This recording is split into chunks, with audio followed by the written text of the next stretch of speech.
Guys,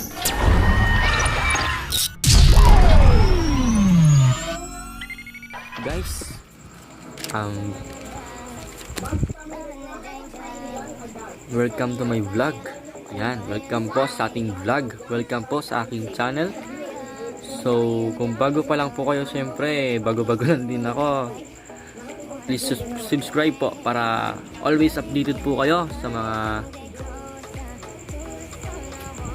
sa mga vlog. Always updated. Lagi nyo po makita anytime na pumunta kayo sa YouTube. Then, ito na nga po.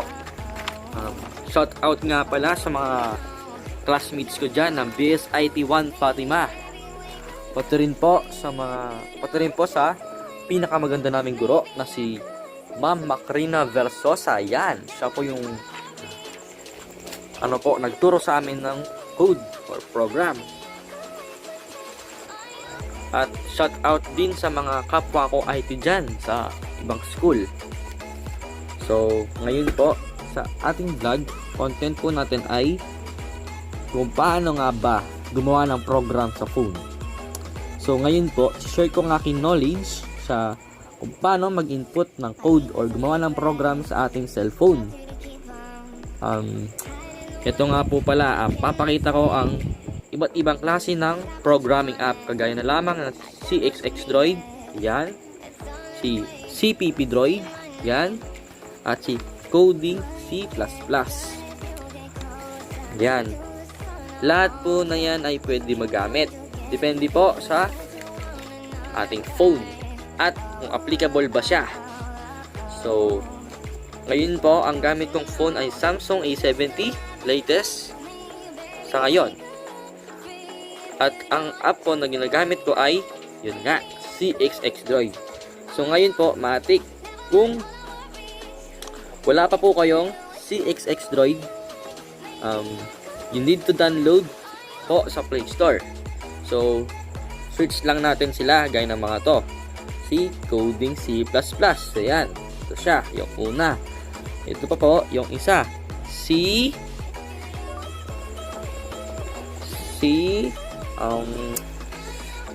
CXX Droid. Yan.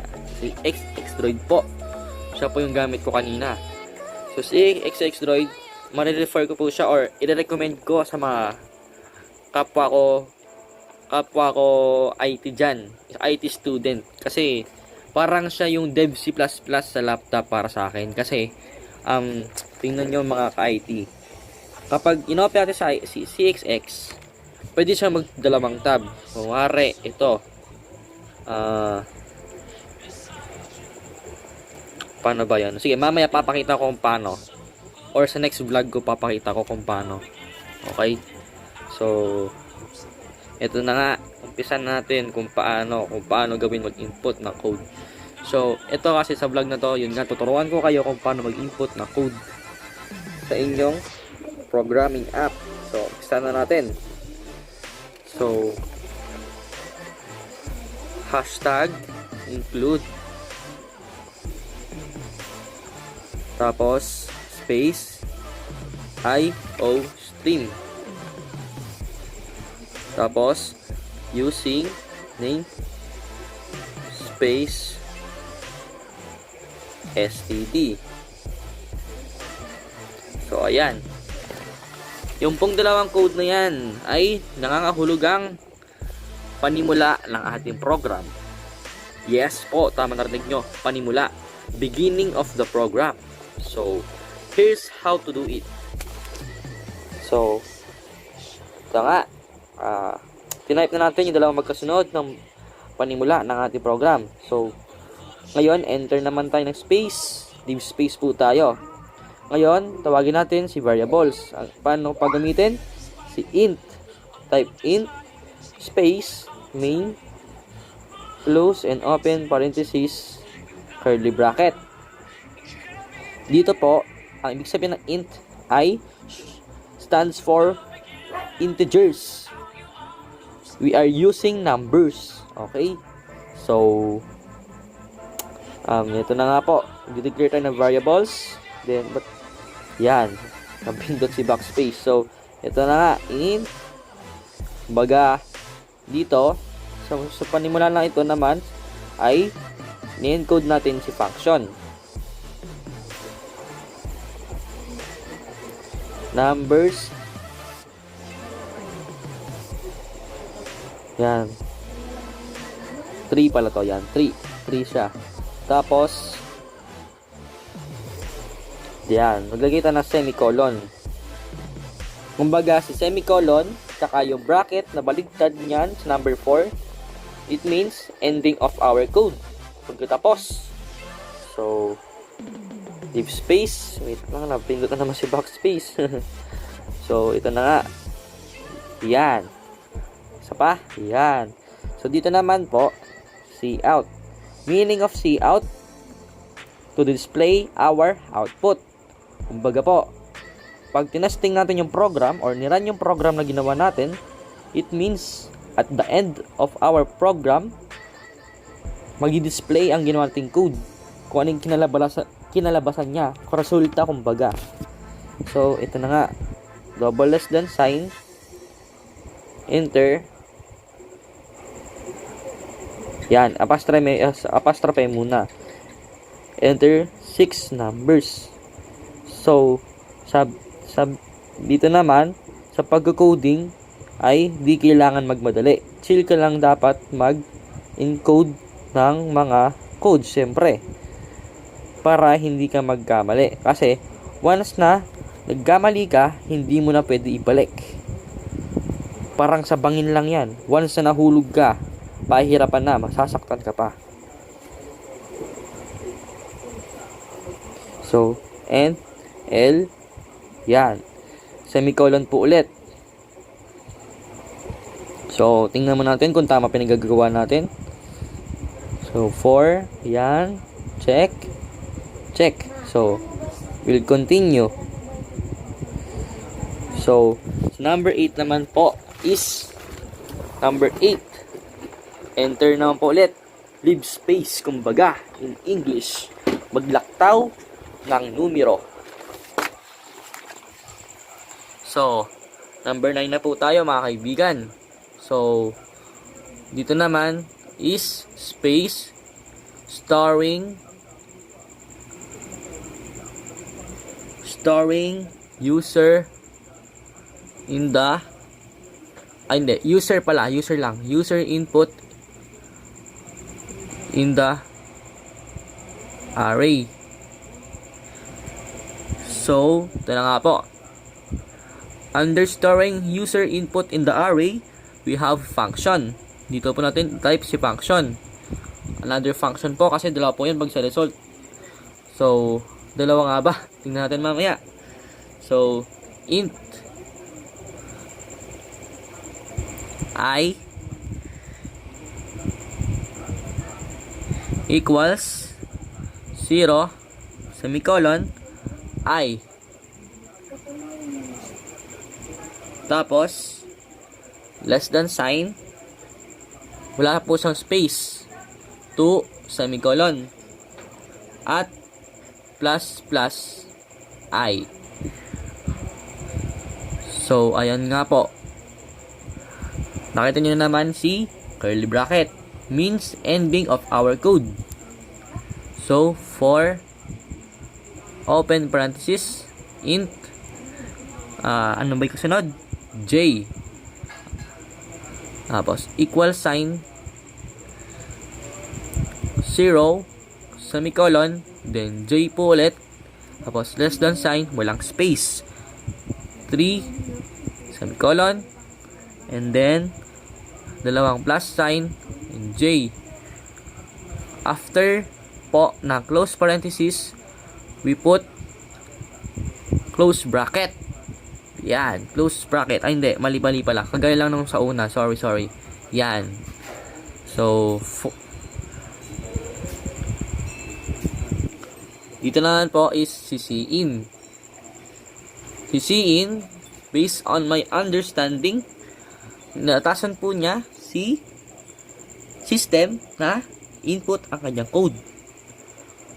Or, tatawag po niya ang statement. Nagdi-declare ng statement.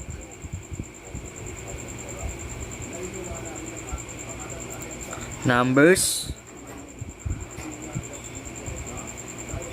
I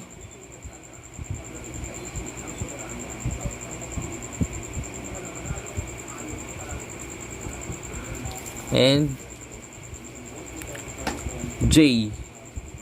J siya, J. So, J, yan. Tapos, number 13. We put curly bracket in front, under the letter O in 4 or R rather. Yan nga po, tama na yan, dyan lang yan. Tapos, another curly bracket. Yan. Tapos, 15. 15, lagyan natin si C out.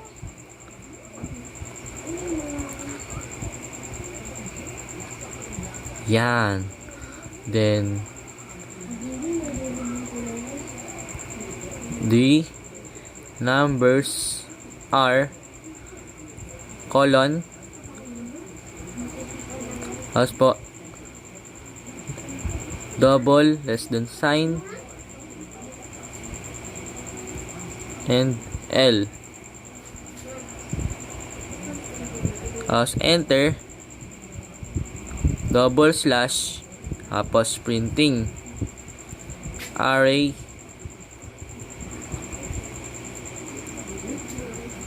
elements.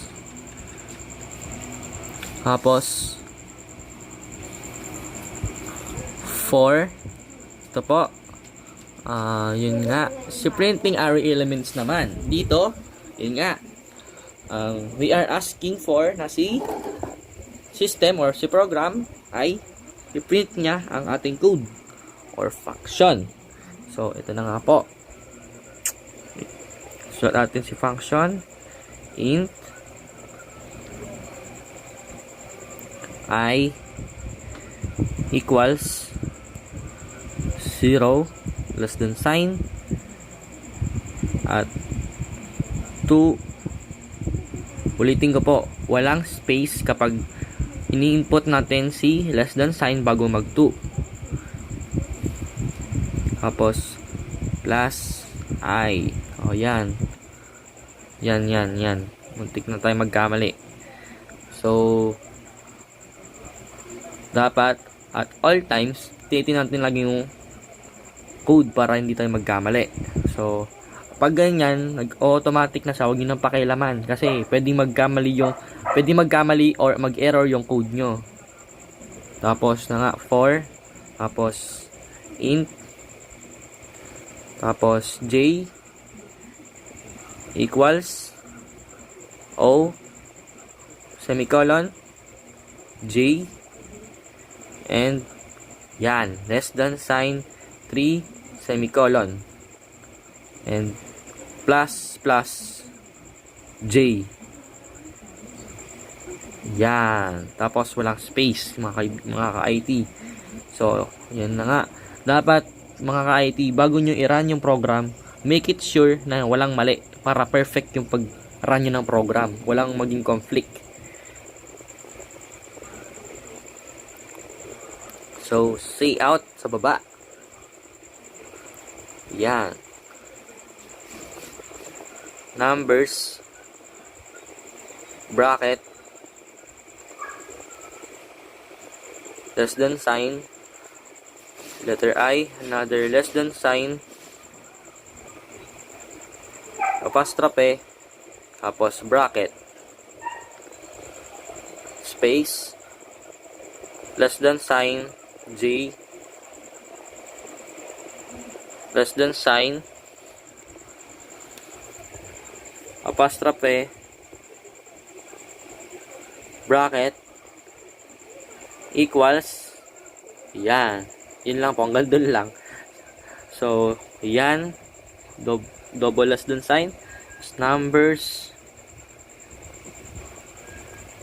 then put letter I, tapos letter J naman po dito. Letter J. Katulad lang ng ginawa natin sa number 12. Kaya dapat wag papalito sa mga code. Kasi nga, yun nga. Once your code is error, pwede magkamali lahat. Kumbaga, nagkamali isa, damay lahat. Ganun yun. So, ito na nga. Sa 4, early bracket po tayo. Yan. Tapos, dito ulit. Yan. Sa tapat ng O. Tapos, return 0. Ito, bali, ang return 0 ay ending ng pag-code mo.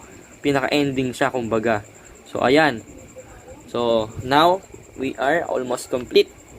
So, check muna natin bago tayo mag-run ng program. So, hashtag include space less than IOStream greater than number 2 using namespace std semicolon enter int main close open parenthesis and bracket space bracket int numbers tas bracket 2 bracket 3 semicolon. Tapos enter lang tayo dyan mga kaibigan, mga ka-IT. Leave space po tayo dyan. So, cout, tapos space, double less than sign, space, apostrophe, enter 6 numbers, colon, tapos, apostrophe ulit, space muna bago yon, then, double less than sign, and L, semicolon. Tapos, enter po ulit ng isang number or leave space, then, double slash space storing user input in the array, tapos enter na naman 4, tapos int tapos equals, tapos 0 semicolon I, tapos less than sign 2 semicolon, tapos space plus I. Wait lang, mag-double check muna tayo mga ka-IT, baka magkamali tayo dito.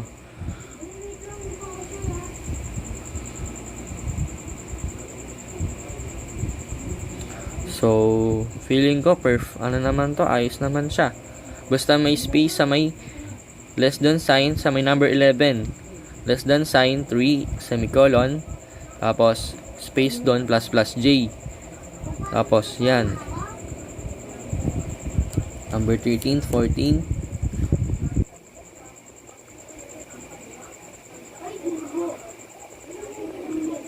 Mukhang wala naman mali, mga ka-IT.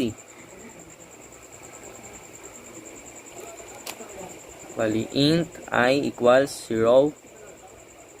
Oh, eto dito, sabi na may mali tayo. Buti tinignan natin. Ito, may I pala. Yan.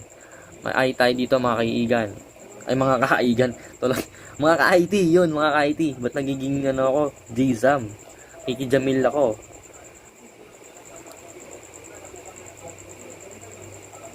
Ba't ginagaya ko yung Jamil? Ka-IT pala, sorry, mga ka-IT.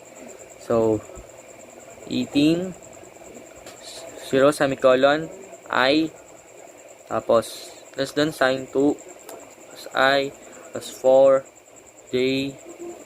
Basta ganito lagi mga ka-IT. Dapat titingnan nyo yung mga bawat code kung tama ba yung pagkaka-input nyo para hindi po tayo na-error. So, yan, plus J, cout, hindi ko na masabi COD. Tapos yan, dalawang bracket magkabaligtad, tapos bracket ulit. Ang tama naman. So let's begin, run natin. Oh, ang dami. Ayan ang sinasabi ko mga kaibigan, ay mga ka-IT. Ano kayang mali dito? Ano to? What is this? Dalawang errors generated. Ano kayang mali natin? So, siyempre, di natin maiiwasan to mga ka-IT na magkaroon tayo ng ganitong klaseng error. So, haba nito.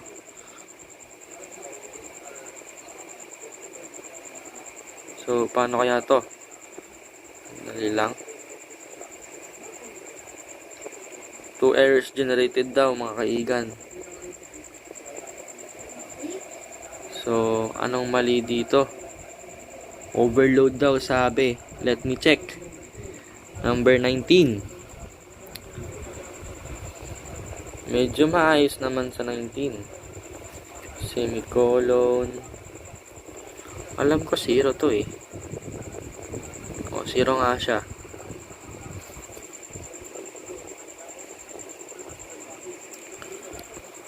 Sige, kahit abutin tayo ng ilang ano dito. May wifi naman para ano natin agad. Kaya naman po siguro to. Malaki naman space, so let me check. So kailangan mga ka-IT, tsaga lang yan. Tsaga lang maghanap ng mali para may tama. So saan ba may mali? Okay, let me check. Number 15. Parang wala naman mali. Sabi kasi overload daw.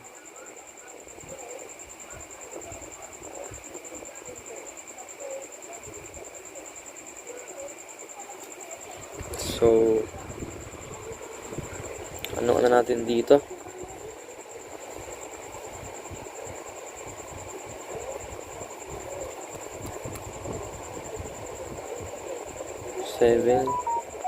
Parang wala naman mali na mga ka-IT.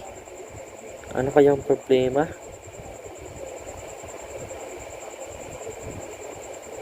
Check lang tayo mga ka-IT. So, ganyan katagal po ang magdo-double check. Masusi, kumbaga.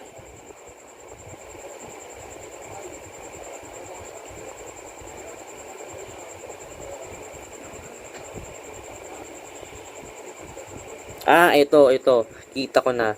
Kulang tayo ng semicolon. Yan. Sabi ko nga, naantok pa ako. So, isa pang mali. 13, 14, 15, 16, 17, 18, 18, int I equals 0 negative I, tapos 4 int equals, basta mga ka-IT, makaramdam man tayo ng error, mga wrong, ganyan, rejections from program, sa mga programming app, is wag po natin isipin sumuko. Bagkus hanapin natin ang solusyon upang may tama ang pagkakamali. Kung gusto nyo talaga maging professional IT expert, yan po mga ka-IT. So, wag tayong dapat susuko. Tapos, yan. Sige lang, hanap-hanap lang na mali. Sige lang. Tapos, then retry. Mali talaga, mali. See out.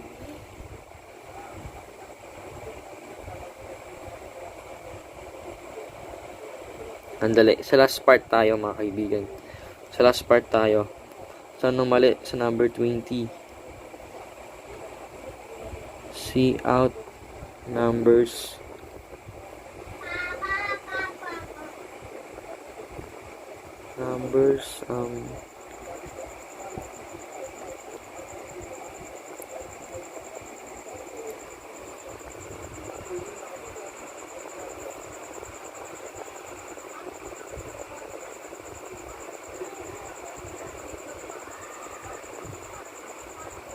Okay.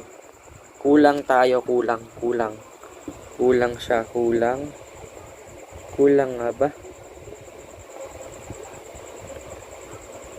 Meron naman tayo.